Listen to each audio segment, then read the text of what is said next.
నమస్తే, welcome to our channel. నేను మెస్సిరి.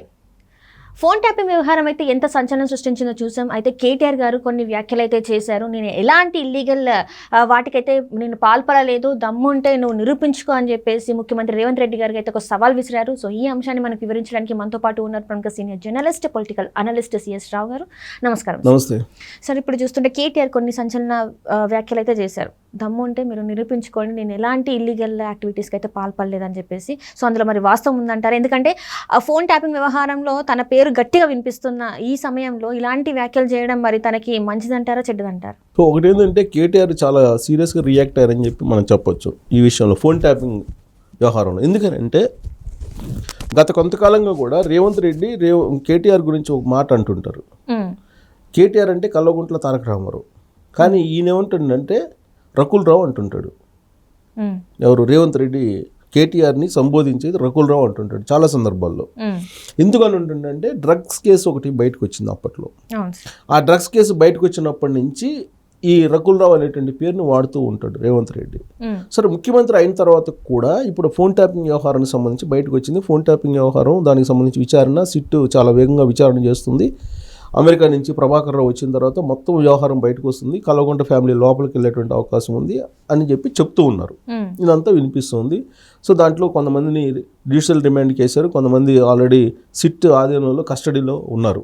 వాళ్ళలో ఉన్నటువంటి వాళ్ళు ప్రణీత్ రావు ఉన్నారు, తిరుపతి అన్న ఉన్నాడు, భుజంగరావు ఉన్నారు, ఇంకా కిషన్ రావు ఉన్నారు, తర్వాత ఈ మధ్యకాలంలో ఇంకొక అతను కూడా ఉన్నారు. సో అన్ని రకాలుగా అందరినీ విచారిస్తున్నారు. వీళ్ళందరూ ఇచ్చినటువంటి వాంగ్మూలాన్ని కూడా ఛార్జ్షీట్లో రిమాండ్ రిపోర్ట్లో పొందుపరిచారు. రిమాండ్ రిపోర్ట్లో పొందుపరిచిన దాని ప్రకారం ఒక ముఖ్య నేత చెప్పినటువంటి ఆదేశం ప్రకారమే ఇదంతా జరిగింది అనేది ఎస్టాబ్లిష్ చేసేటువంటి ప్రయత్నం చేస్తూ ఉన్నారు. ఇలాంటి సందర్భంలో ఎవరు ఆ ముఖ్య నేత? కేటీఆరా, కేసీఆరా, హరీష్ రావా, సంతోష్ రావా, కవిత, వీళ్ళందరూ కాకుండా ఇంకెవరైనా ఉన్నారా అనే దాని మీద చర్చ నడుస్తుంది. ఈ చర్చ నడుస్తున్నటువంటి సమయంలో అందరూ ఎక్కువ మంది కేటీఆర్ మీద ఫోకస్ చేశారు. కేటీఆర్ మీద ఫోకస్ చేసి అసలు ఫోన్ ట్యాపింగ్ అనేది సెలబ్రిటీస్ మీద కూడా ప్రయోగించారు. ఈ ఫోన్ ట్యాపింగ్ని సెలబ్రిటీస్ మీద ప్రయోగించడానికి కారణం ఏంటంటే వాళ్ళని బ్లాక్మెయిల్ చేసి డబ్బులు తీసుకోవడానికి అనేది ఒక వర్షన్ వినిపిస్తుంది.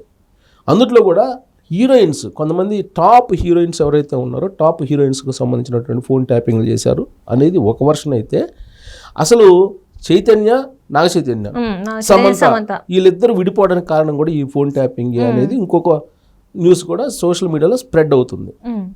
అంటే సోషల్ మీడియాలో స్ప్రెడ్ అవుతున్నటువంటి ఈ న్యూస్ని కట్టడి చేయడానికి ఈ మధ్యకాలంలో కేటీఆర్ ఎంచుకున్నటువంటి అస్త్రం ఏంటంటే లీగల్ నోటీసులు పంపించడం.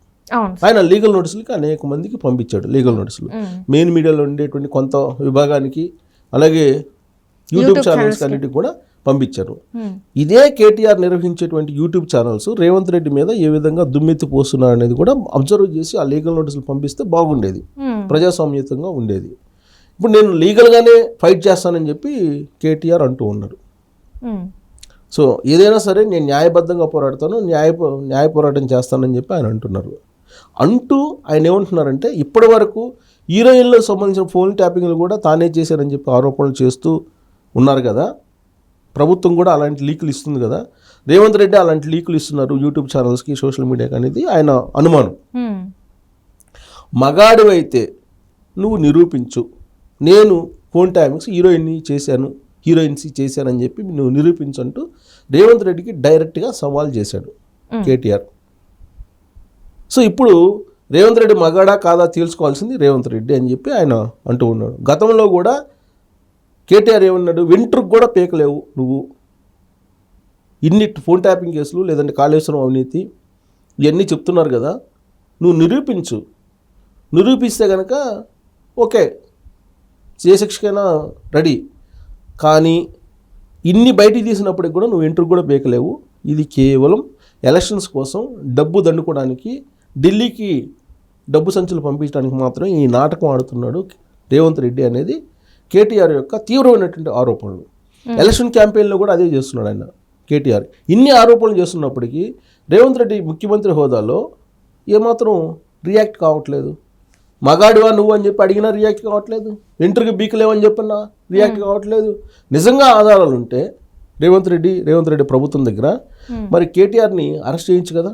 అవును, హీరోయిన్ల ఫోన్లు ట్యాపులు చేశారు, సెలబ్రిటీల ఫోన్లు ట్యాపులు చేశారు, వ్యాపారవేత్తల ఫోన్లు ట్యాపులు చేశారు, పారిశ్రామికవేత్తల ఫోన్లు ట్యాప్ చేశారు, ఇవన్నీ చెప్తున్నారు కదా, లీకులు వస్తున్నాయి, మీడియాలో వస్తుంది కదా. మరి ఎందుకు బాధ్యులు చేసి చర్యలు తీసుకోవట్లేదని చెప్పి అడుగుతున్నారు. అంటే ఇదంతా ఎన్నికల గేము. ప్లస్ ఇప్పుడు తెలంగాణలో వచ్చినటువంటి ఎలక్షన్ సందర్భంగా 2023 అసెంబ్లీ ఎన్నికల్లో ఇచ్చినటువంటి హామీలు కొన్ని నెరవేర్చలేకపోయారు, వాటిని ప్రశ్నిస్తారు అనేటువంటి ఉద్దేశంతో ఈ కేసులన్నింటినీ బయటికి తీశారు అనేది కేటీఆర్ యొక్క వర్షన్. అదే వర్షన్ని ఆయన మీటింగ్లో చెప్తూ ఉన్నారు. మీటింగ్లో చెప్తూ ఆయన ఏమంటున్నాడు, నిరూపించమంటున్నారు. ఇలాంటి పరిస్థితుల్లో రేవంత్ రెడ్డి కనుక నిరూపించలేకపోతే, కేటీఆర్ని అరెస్ట్ చేయించలేకపోతే, లేదా కేటీఆర్ ప్రమేయం ఉందని చెప్పి నిరూపించలేకపోతే ఖచ్చితంగా ఇంతకన్నా పరుష పదజాలాన్ని కేటీఆర్ ఉపయోగించడానికి అవకాశం ఉంది. కేటీఆర్ నైజం తెలిసినటువంటి వాళ్ళు, కేటీఆర్ యొక్క రాజకీయ ప్రయాణం చూసినటువంటి వాళ్ళు ఖచ్చితంగా ఇలాంటి అనుమానాలను పడక తప్పదు. కేటీఆర్ ఒక సమయంలో అధికారులనే చేసుకున్నారు, అధికారుల మీదనే బూతులు తిట్టాడు, పరుష పదజాలాన్ని ఉపయోగించి అధికారులనే కొట్టినటువంటి కేటీఆర్ చరిత్ర, అది రాజకీయ చరిత్ర. సో అలాంటప్పుడు ఇప్పుడు కనుక నిరూపించలేకపోతే రేవంత్ రెడ్డి ఇంకా పరుష పదజాలాన్ని ఉపయోగించడానికి అవకాశం ఉంది. కేటీఆర్ ఇప్పటికే నువ్వు మగాడివా, నువ్వు పొట్టోడివి, నువ్వు రేటంత రెడ్డివి, నువ్వు నా ఇంటర్వ్యూ బేకలేవు, ఇలాంటి అంటూ ఉంటే ముఖ్యమంత్రి హోదాలో ఉన్నటువంటి రేవంత్ రెడ్డి ఇప్పటి వరకు కేటీఆర్ మీద చర్యలు తీసుకోలేకపోయారు. 2500 కోట్ల రూపాయలు ఢిల్లీకి తరలిస్తున్నావు, తీసుకెళ్ళి ఇక్కడ వసూలు చేసి తీసుకెళ్ళి ఇచ్చావు అని చెప్పి ఆరోపణలు చేస్తే దాని మీద కనీసం చర్యలు తీసుకునేటువంటి ధైర్యం కూడా రేవంత్ రెడ్డి చేయలేకపోతున్నారంటే అంటే తను చేసేది కరెక్ట్ అని ఆయన ఒప్పుకున్నట్ట మరి. అంతే కదా. ఇప్పుడు దాన్ని ఆల్రెడీ లీగల్గా దాన్ని ఏదో ఫేస్ చేయాలని చెప్పి ప్రయత్నం చేస్తున్నారు కాంగ్రెస్ పార్టీ వాళ్ళు. కానీ ఇప్పుడు కేటీఆర్ని కనుక ఈ మొత్తం ఆరోపణలకు సంబంధించి ఒక్క కేసు అని, ఇప్పుడు ఫార్ములా 1 ఉంది, ఫార్ములా 1లో 50 కోట్లు ఏదో ఈయన మొత్తం జేబులో వేసుకున్నాడు అనేది ఆరోపణ ఉంది కదా కేటీఆర్ మీద. ఇన్ని ఆరోపణలు చేస్తున్నటువంటి ప్రభుత్వం ఒక్క దాంట్లోనైనా నిరూపించలేకపోతే కేటీఆర్ మరింత రెచ్చిపోయేటువంటి అవకాశం ఉంది. కేటీఆర్ నైజం అంతే ఉంటుంది.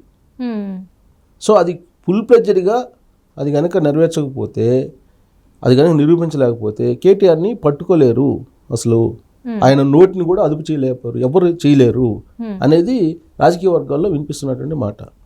అసలు ఎక్కడ దాకా ఎందుకు రేవంత్ రెడ్డి ఫస్ట్ బీజేపీలోకి వెళ్తాడు, ఫస్ట్ బీజేపీలోకి వెళ్ళేటువంటి లీడర్ ఎవరైనా ఉన్నారా కాంగ్రెస్ పార్టీలో అంటే రేవంత్ రెడ్డి అని చెప్తున్నాడు కేటీఆర్. ప్రభుత్వం నిలబడదని చెప్తున్నారు, ప్రభుత్వం పడిపోతుందని చెప్తున్నారు. ఖమ్మం నల్గొండలో ఉండేటువంటి వాళ్ళని చూసుకో, నీ ప్రభుత్వాన్ని పడగొడుతున్నారు, వాళ్ళని చూసుకో చాలు, వాళ్ళే నీ ప్రభుత్వాన్ని పడగొట్టబోతున్నారని చెప్తున్నారు. అంటే దాని అర్థం ఏంటి? జగన్మోహన్ రెడ్డి ఆంధ్రప్రదేశ్లో మళ్ళీ అధికారంలోకి వచ్చిన మరుక్షణం నుంచి Revanth Reddy count down start అయినట్టే. ఖమ్మం నల్గొండ నేతల్ని కాపాడుకో అని చెప్పి కేటీఆర్ అన్నాడంటే జగన్మోహన్ రెడ్డితో బలమైనటువంటి సంబంధాలు కలిగినటువంటి వాళ్ళు ఎవరెవరు ఉన్నారు? పొంగులేటి శ్రీనివాసరెడ్డి, కోమటిరెడ్డి వెంకటరెడ్డి లాంటి వాళ్ళు ఉన్నారు కదా, వాళ్ళ ఉద్దేశంతో కదా కేటీఆర్ చేసినటువంటి కామెంట్లు పరోక్షంగా. అంటే ఆంధ్రప్రదేశ్లో పొరపాటున మళ్ళీ జగన్మోహన్ రెడ్డి అధికారంలోకి వస్తే ఆ రోజు నుంచే రేవంత్ రెడ్డికి కౌంట్ డౌన్ స్టార్ట్ అయినట్టే అనే సంకేతాలు రేవంత్ రెడ్డికి కేటీఆర్ ఇస్తున్నట్టు మనం అనుకోవాలి.